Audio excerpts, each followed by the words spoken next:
নাগরিকত্ব আইনে পরিবর্তন এনেছে ইউরোপের দেশ ইতালি। নয়া আইনে শুধু যাদের বাবা মা এবং দাদা দাদি ইতালিতে জন্মগ্রহণ করেছেন তারাই নাগরিকত্বের জন্য যোগ্য বলে বিবেচিত হবেন। এতে বিপাকে পড়তে পারে দেশটিতে বসবাসরত কয়েক হাজার প্রবাসী বাংলাদেশি। ইতালির পাসপোর্ট বর্তমানে বিশ্বের তৃতীয় শক্তিশালী পাসপোর্ট। এটি ভিসা ফ্রি বা ভিসা অন অ্যারাইভাল সুবিধা নিয়ে 194টি দেশে প্রবেশের সুযোগ দেয়। তাই এই পাসপোর্ট পেতে মরিয়া দেশটিতে বসবাসরত সব অভিবাসী। দেশটির পররাষ্ট্র মন্ত্রণালয়ের তথ্য বলছে, পুরাতন নিয়ম অনুযায়ী 6 থেকে 8 কোটি মানুষ ইতালির নাগরিকত্বের জন্য আবেদন করেছিলেন, যেখানে ইতালির জনসংখ্যা 5 কোটি। বান্ডেল থাকলে প্রতি সেনমানিতে টাকা বাঁচবে।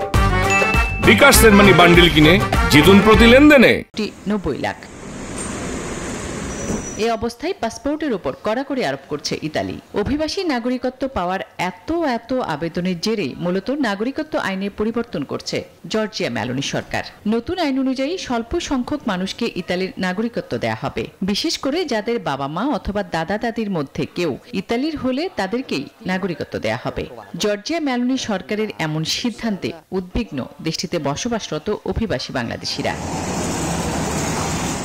আগের নিয়মে 1861 সালের 17 মার্চের পর যদি কারো বংশের কেউ ইতালিতে বসবাস করেছে এবং দেশটির নাগরিক ছিলেন, তাহলেই সে বংশোদ্ভূতভাবে দেশটির নাগরিকত্ব পেতেন, কারণ 1861 সালের 17 মার্চ জন্ম হয় ইতালির। Desk report, news 24।